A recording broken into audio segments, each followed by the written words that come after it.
Okay, welcome back. Today we're looking at question 5 from the 2018 MAT paper.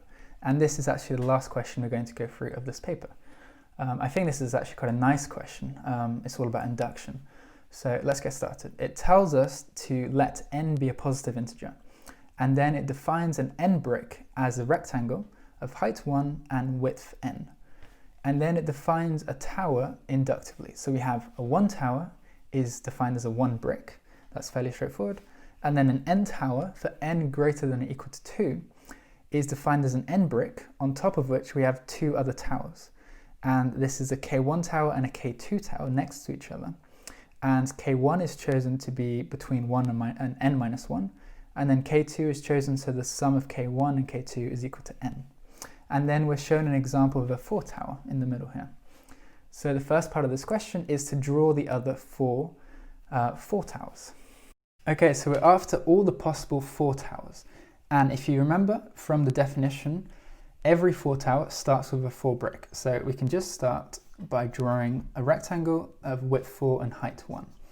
And then we need to choose 2 other bricks such that the sum of these bricks is equal to 4. So in this example, we have 1 and 3.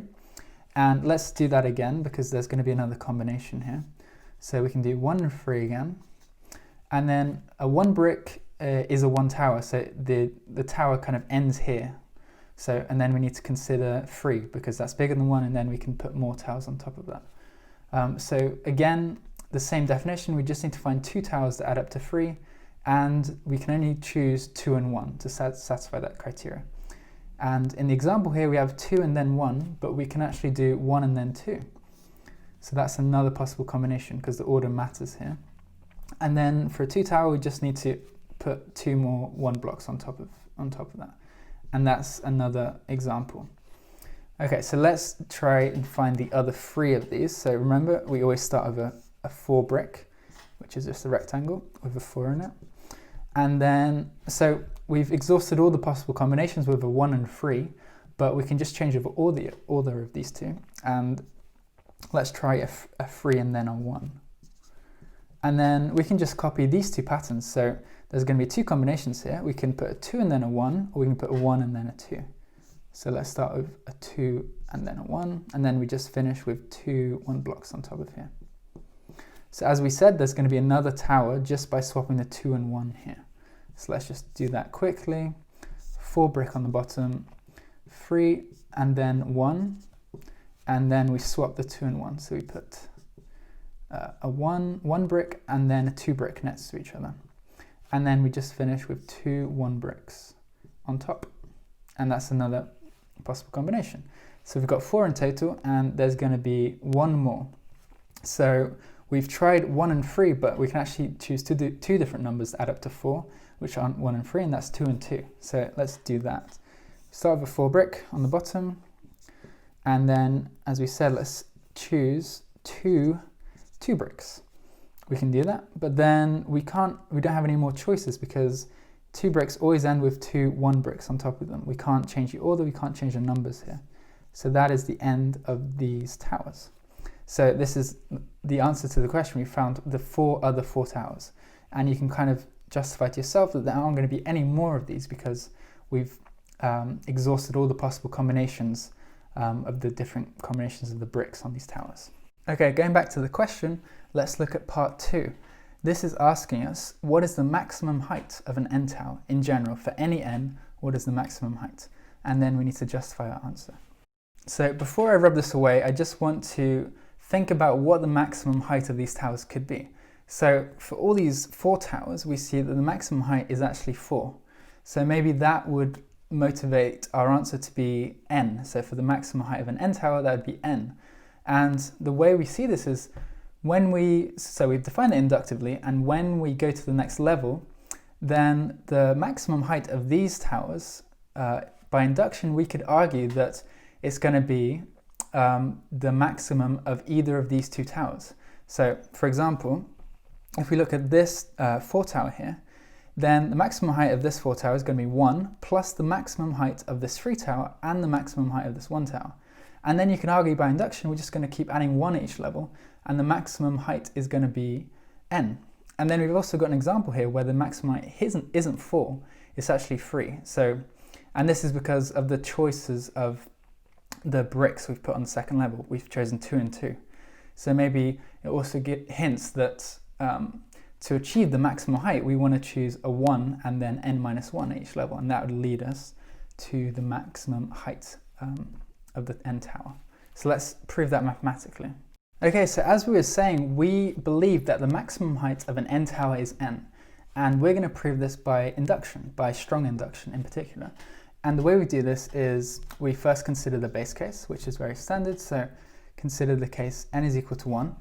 Then by definition, a 1 tower is just a 1 brick, so it just looks like this, and there's no other combinations, and the height is 1.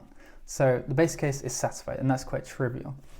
And then for the inductive step, what we do is we assume true for all the values of n is equal to 1 up to k for some integer k. So we assume all of these are true, and then we want to show it's also true for n is equal to k plus 1. And then if we show this is true, then all the cases for all the natural numbers are true by induction. So this is actually called strong induction. In standard induction, you just assume the case n is equal to k, but in strong induction, you can assume all the previous cases, and then it holds as well. It's very similar, but this is going to be our argument. So now we want to consider the case n is equal to k. So what I'm going to do is I'm going to write h of k plus 1, and I'm going to use this to denote the maximum height of a k plus 1 tower. So this function h, I'm just going to define as the maximum height. And then because of the inductive definition, what we can do is we can express this as 1 plus the maximum of the height of a k1 tower and a k2 tower. I'll just explain what this means. So remember in the definition, if we have a k plus 1 tower, this is a k plus 1 brick on the bottom, and then we put 2 bricks on top of them next to each other, and this is a k1 brick and a k2 brick. And k1 and k2 are strictly less than or equal to k. Right? So these are bricks which are less than or equal to k, and they're greater than or equal to 1, and they add up to k plus 1. So now both of these numbers are in our case, are in our assumption case. So by our assumption, the maximum height of a k1 tower is less than or equal to k1. And similarly, the maximum height of a k2 tower is going to be k2 by our assumption. So this means, our maximum height of k1, by our assumption, this is less than or equal to k1, and this is less than or equal to k2. Right? And then both of these, so this is going to be less than or equal to 1 plus the maximum of k1 and k2, and these are both less than or equal to k. Right? So we've shown that the maximum height of a k plus 1 tower is less than or equal to k plus 1. And that kind of proves that we can't have a tower that's going to be higher than k plus 1. And then if you just think of our examples earlier where we constructed towers like this, k plus 1, k and 1, and then we just had 1 on the right hand side the whole time, k minus 1, and just carry on like this, then this is actually going to achieve a tower of height 1 plus k. So this proves that, just to summarize, this proves that the maximum height of an n tower is n by induction. And there's other arguments you can use, but this is kind of a more rigorous proof to this question. So on to part 3 of the question. So it tells us that the area of a tower is defined as the sum of its widths of its bricks. So in the example above of the 4 tower, we have 4 plus 1 plus 3 plus 2 plus 1 plus 1 plus 1. So all the numbers in the diagram, if you add them up, that gives us 13, and that's the area. So that's how they're defining it. And then we need to find an expression for the area of an n tower of maximum height. Okay, so we need to find the area of a tower, an n tower of maximum height. Now I've drawn an example of a 4 tower here, and remember that we argue that this strategy would always lead us to a tower of maximum height, where we just put 1s on the right hand side. And what's nice about the area is that it doesn't matter the arrangement of the bricks, so we can swap the 1 and the 3 and the 2 and the 1, and that's fine. It's going to lead us to the same area. So for a general n tower, we could just carry this on, and we could have an n brick on the bottom, and then above we just have an n minus 1 brick, and a 1 brick. And we can just carry the strategy, and this would give us an n tower of maximum height. So now we need to work out what the area of this is going to be. So the pattern is we just have the numbers 1 up to n, and we also have the 1s on the right hand side. And we just need to add up all these numbers. So the area is going to be 1 plus 2 plus 3 all the way up to n. So the sum of the natural numbers from k equals 1 up to n. And then we also have all the 1s on the right hand side. But how many do we have? We don't have it on the first level, but we have it on every other level. So we're going to have plus n minus 1. That's just summing all the 1s. So then, if you remember the formula for this series, just summing the natural numbers, that's n over 2 times n plus 1. And then we have n minus 1 here. So maybe we can expand this out and simplify slightly. We have n squared over 2 plus n over 2 plus n. So that's going to be 3 over 2n minus 1. And that is our answer. So let's just test it works. So remember, n equals 4. We knew that the area was 13. So does this give us 13?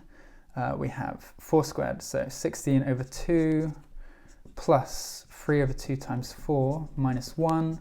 So 8 plus 6 minus 1, which is 13. So that's just a good sanity check that it does agree with our example. Right, so on to part 4. We need to show that there are infinitely many n such that there is an n tower of exactly height 1 plus the logarithm of base 2 of n.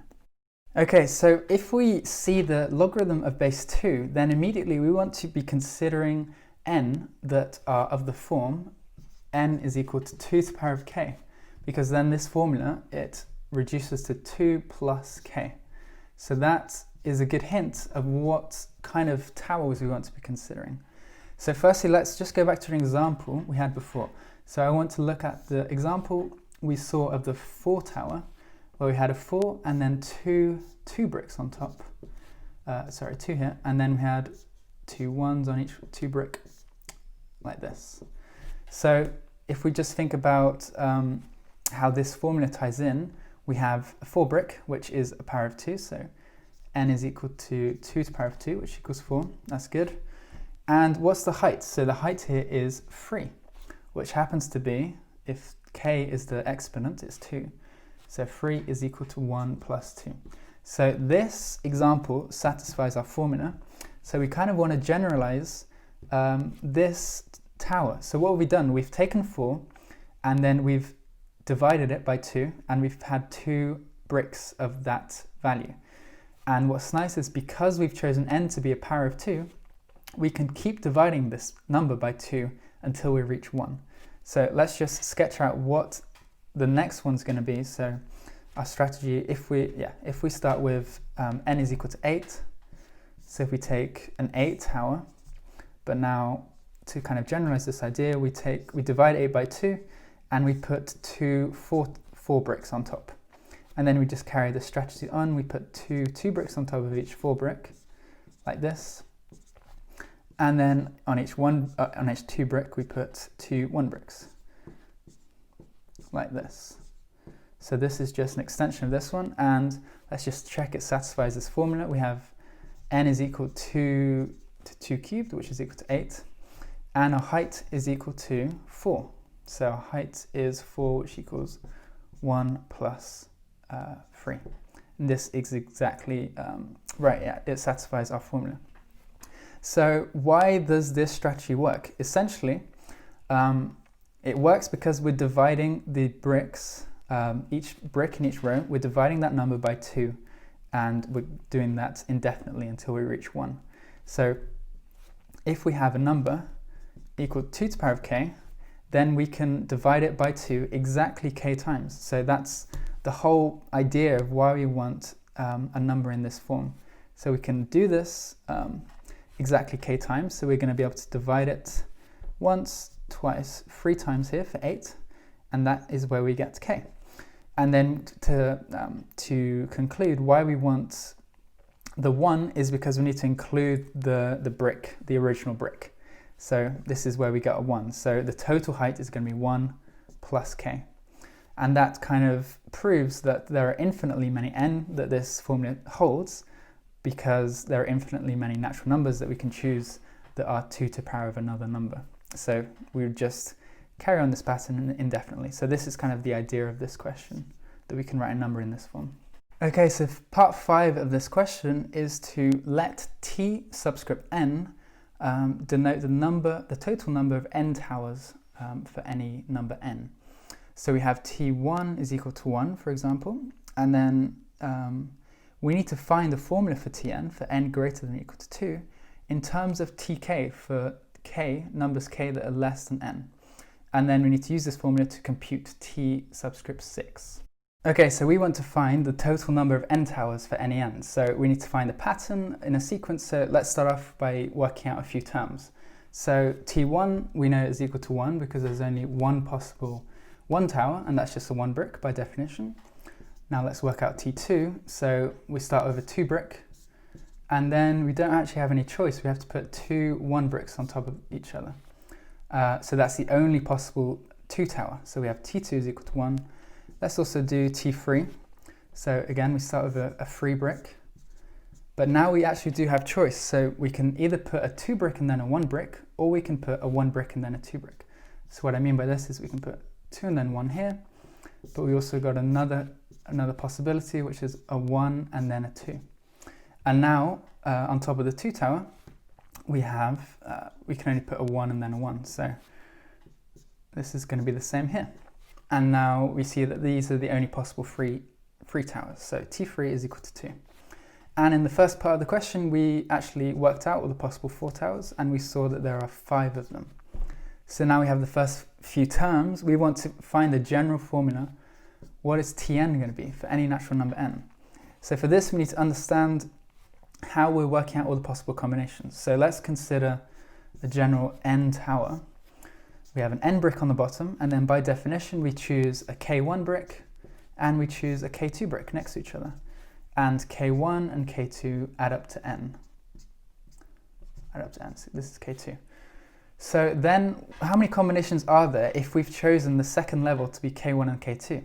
Well, if we consider all the possible combinations on top of the k1 brick, it's just going to be tk1. This is the total number of k1 towers. That's all the possible arrangements on top of the first brick. On top of the second brick, we have tk2 combinations. So we have all these different combinations, keeping everything else fixed. So to work out the total number of combinations given this arrangement, given the first 2 levels as n, k1 and k2, then that is going to be the product of tk1 and tk2. So if we have these 2 levels defined like this, then these are the total combinations like this. But to work out the total combinations, we just have to add up over all the values of k1 and k2. And these run through 1 to n minus 1. So what I mean by this is we sum over I equals 1 up to n minus 1. And then we take the products like these. So we have tki times tk. What's this going to be? Sorry, this shouldn't be k, this should just be I. So we have ti times t another number.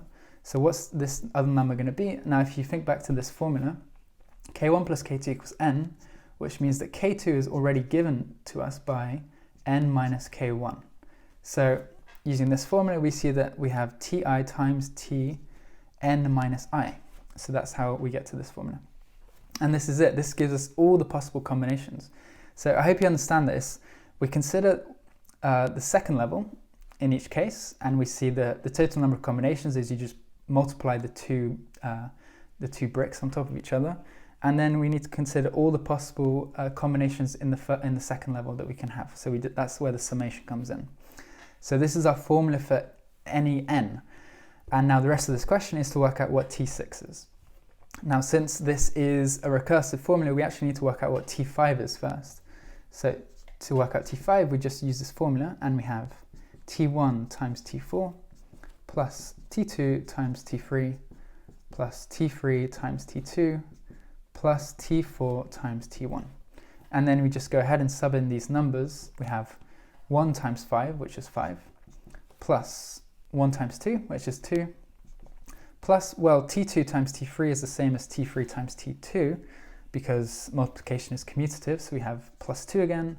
And similarly, the last term is going to be the same as the first term, so we have plus 5. And then this gives us an answer of 14.